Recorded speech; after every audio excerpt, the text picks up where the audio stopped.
Hola, buenas tardes, bienvenido, bienvenida a este video de Cálculo 1, donde vamos a tratar el tema de álgebra de funciones.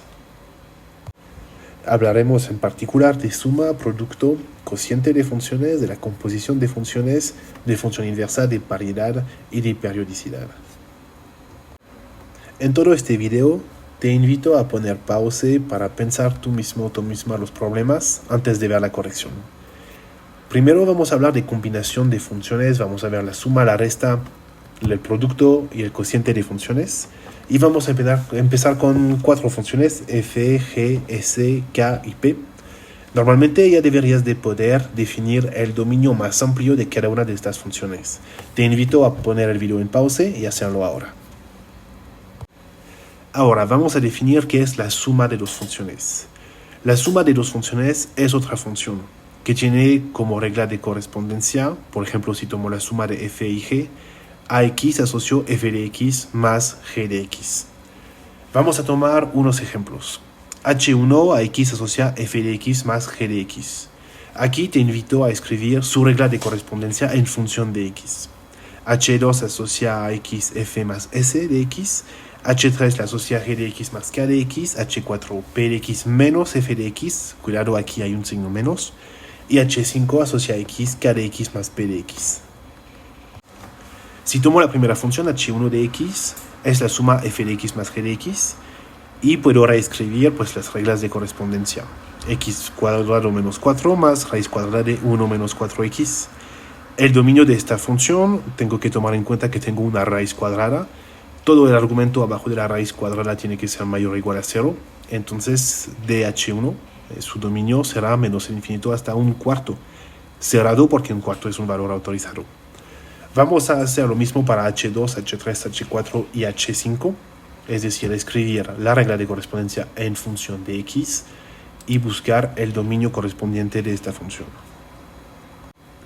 Es importante notar, si tomo por ejemplo la función h1, que lo que tenemos aquí no es una composición, pero es una combinación. Es decir, que tengo un dominio de h1, que es en este caso menos el infinito un cuarto. Voy a tomar un elemento, x, un antecedente, y le voy por una parte a aplicar la regla de correspondencia de la función f, lo cual me da f de x. Por otra parte, a este mismo antecedente, este mismo valor de x, voy a aplicar la función g, lo cual me dará un número g de x. Finalmente voy a hacer la suma f de x más g de x. Pero vemos que tenemos un dominio inicial, aplicamos las dos funciones en paralelo y nos da un resultado que pertenece a un contradominio final. A la diferencia de una composición donde pasamos por un dominio intermedio, por un intervalo intermedio. De la misma manera que para h1 puedo expresar la regla de correspondencia de la función h2 y calcular su dominio, encontrar su dominio.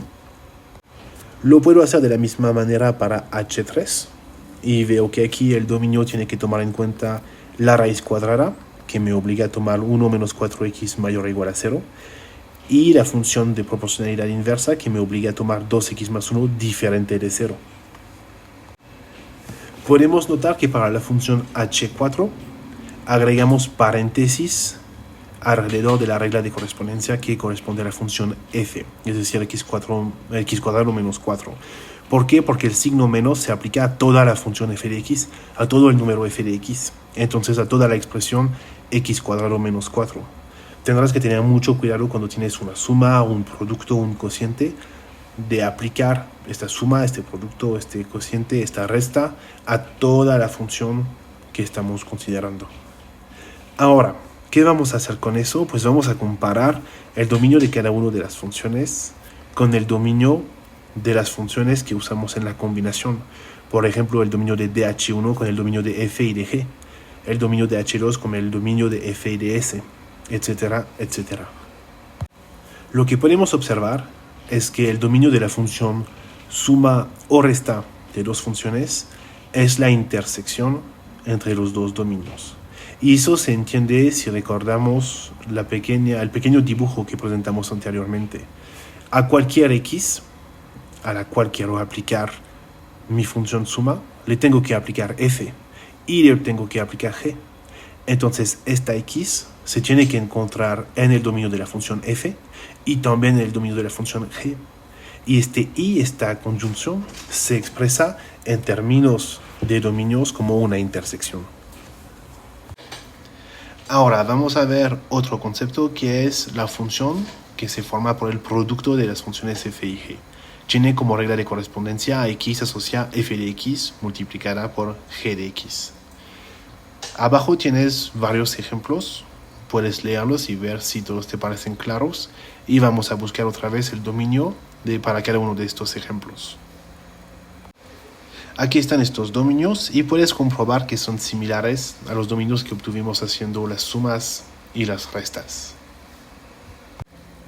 Podemos concluir de la misma manera que lo hicimos para la suma o la resta, que si tengo una función h formada por el producto de las funciones f y g, entonces su dominio será la intersección del dominio de la función f con el dominio de la función g.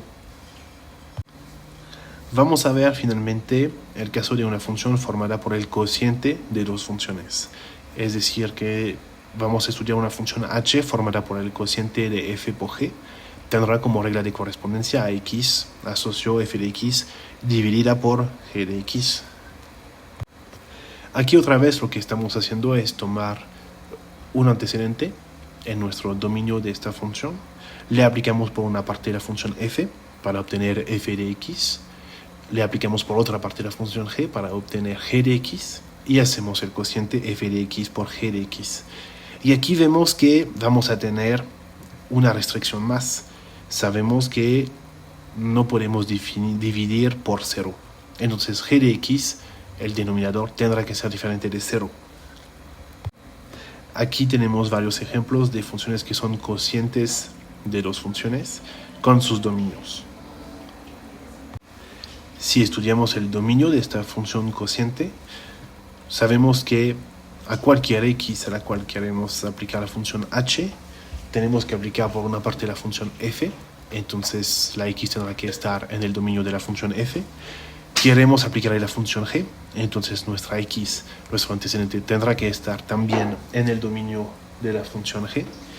Finalmente, queremos construir un cociente cuyo denominador tiene que ser diferente de 0.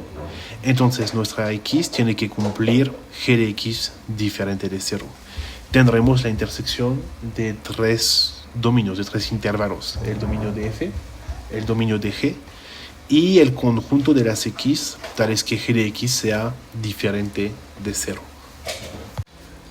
Aquí te propongo una serie de ejercicios de aplicación que puedes ir trabajando por tu lado.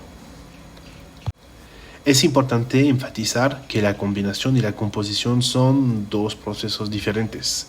En la combinación, como lo hemos mencionado, tenemos un mismo dominio, que es la intersección del dominio de las dos funciones que vamos a combinar. Tomamos un antecedente y le aplicamos por una parte de la función, por ejemplo, f, por otra parte de la función, por ejemplo, g.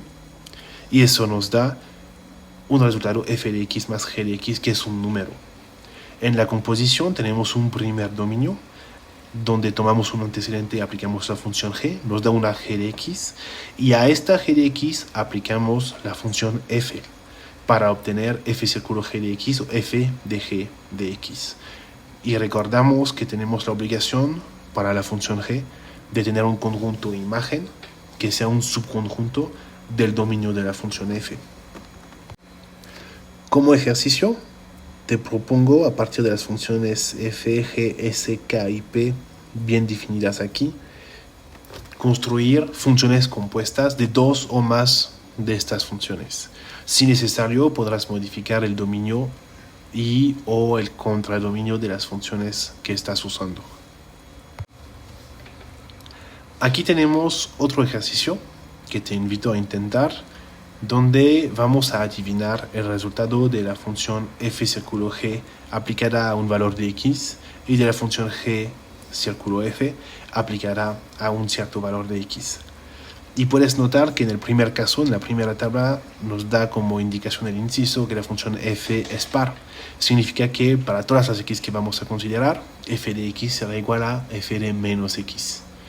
En la segunda tabla, el inciso nos dice que g es una función impar.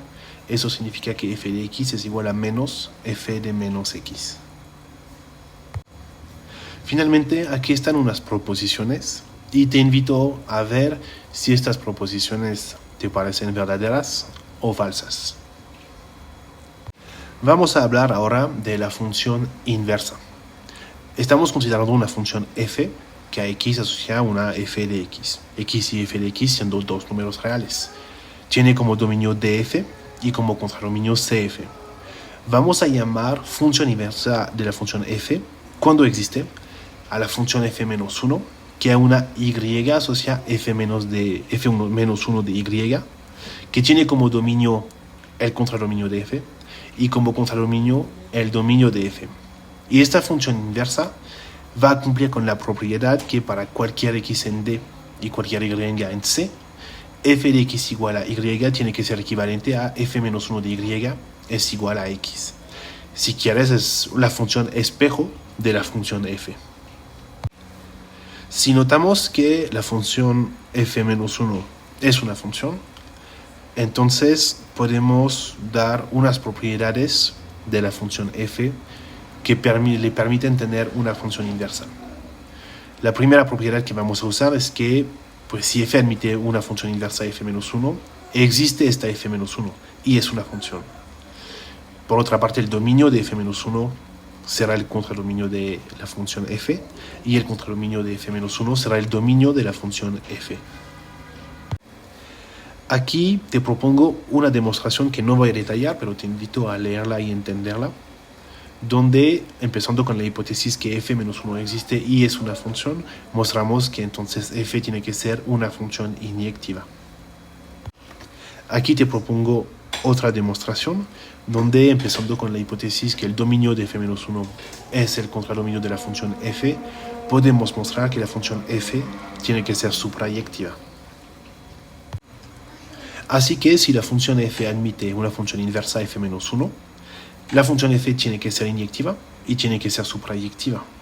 ¿Qué podemos concluir? Pues que si f admite una función inversa, entonces f es una función biyectiva. Y la implicación inversa se podría mostrar también.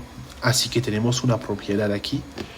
F admite una función inversa, es equivalente a f es biyectiva. Lo que tenemos aquí es una equivalencia. Es decir, que la función f admite una función inversa si y solo si f es una función biyectiva. ¿Qué significa eso? Significa que si en un ejercicio el enunciado te dice que la función f admite una función inversa, podrás concluir que es biyectiva. Si en un inciso mostrarás que la función f es biyectiva, podrás decir que es invertible, es decir, que tiene una función inversa. Aquí te propongo otro teorema con su demostración.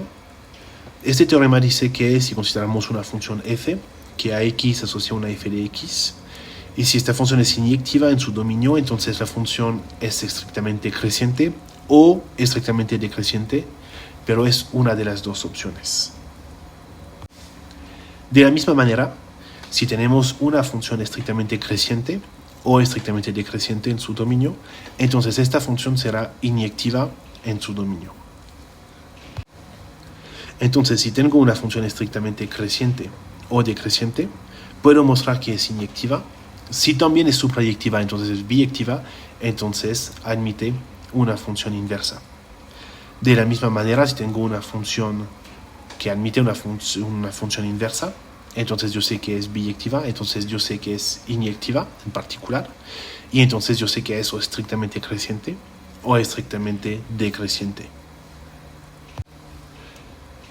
Para mostrar que una función es estrictamente creciente o decreciente, lo podemos hacer con implicaciones, tomando dos reales del dominio y mostrando que sus imágenes son mayores o menores una a la otra.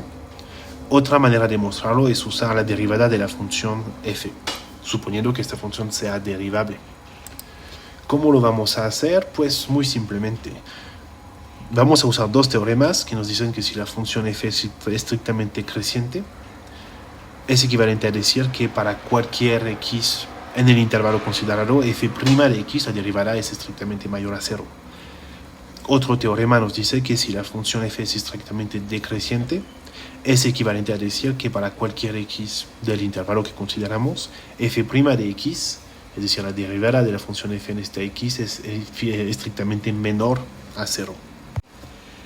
Estos últimos teoremas nos permiten hacer el enlace entre las propiedades de funciones que hemos visto anteriormente y la próxima unidad que vamos a estudiar, que son las derivadas de funciones. Espero que te ayude este video. Gracias por tu atención.